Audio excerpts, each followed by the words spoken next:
আমার মা বলতো ইলিশ মাছে নাকি পেঁয়াজ রসুন দিলে ইলিশ মাছের আসল স্বাদ পাওয়া যায় না। আজকে আপনাদেরকে আমার মায়ের রেসিপিতে পেঁয়াজ রসুন ছাড়াই ইলিশ মাছের একটা অসাধারণ রেসিপি তৈরি করে দেখাচ্ছি। আশা করি আপনাদের অনেক ভালো লাগবে।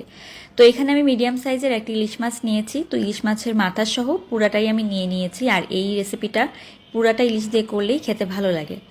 তো এখন হাফ চা চামচ লবণ দিয়ে দিলাম, হাফ চা চামচ দিয়ে দিচ্ছি হলুদের গুঁড়া, তার সাথে দিয়ে দেবো 1 চা চামচ পরিমাণে সরিষার তেল। এখন মাছটাকে ভালোভাবে একটু মেখে নিতে হবে। আর সরিষার তেল দিয়ে মাখালে কিন্তু ম্যারিনেশনটা ভালো হয়। তো এভাবে মেখে আমি রেখে দিচ্ছি। তো এখানে আমি 1.5 টেবিল চামচ পরিমাণে কালো সরিষা, 1 টেবিল চামচ পরিমাণে হলুদ সরিষা নিয়ে নিলাম।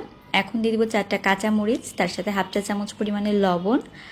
এখন এটাকে ভালো করে ব্লেন্ড করে নিয়ে আমি একটা ছাঁকনির মাধ্যমে এটাকে ছেঁকে নিচ্ছি। শুধু যেই রসটা সেটা নিতে হবে, তা না হলে সরিষার যেই ছাবাগুলো আছে সেগুলো কিন্তু চলে যাবে, ঝোলটা খেতে ভালো লাগবে না। তো আমি এটাকে ভালো করে ছেঁকে নিয়েছি। আর ওই বাটিটা ধুয়েই আমি একটু পানি দিয়ে এই মিশ্রণটাকে তৈরি করে একটা সাইডে রেখে দিচ্ছি।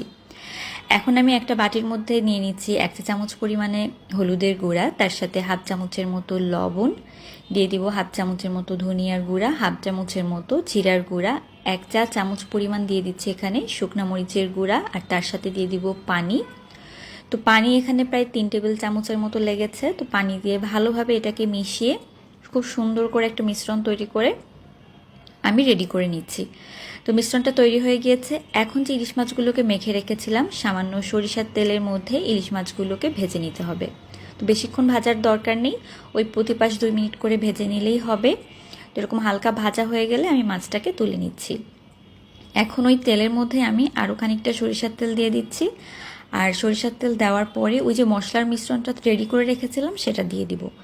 তো এখানে যে হলুদ মরিচ আছে সেটার কাঁচা গন্ধটা না চলে যাওয়া পর্যন্ত প্রথমে তেলের মধ্যে একটু ভেজে নিব। তো ভাজা হয়ে গেলে যখন কাঁচা গন্ধ চলে যাবে, সরিষার যে মিশ্রণটা তৈরি করে রেখেছিলাম সেটা দিয়ে দিচ্ছি। তো এখন এই সরিষার মিশ্রণ দেওয়ার পরে ভালোভাবে আমি এটাকে একটু জাল দিয়ে নিব। এতে করে হবে কি, এই যে সরিষার যে কাঁচা গন্ধটা সেটাও চলে যাবে। তো এখন ওই বাটিতেই আমি দিয়ে দিলাম প্রায় 1.5 কাপ পরিমাণে পানি।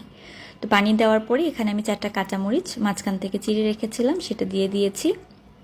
এখন এই ঝোলটা একটু ভালো করে ফুটে আসা পর্যন্ত অপেক্ষা করব।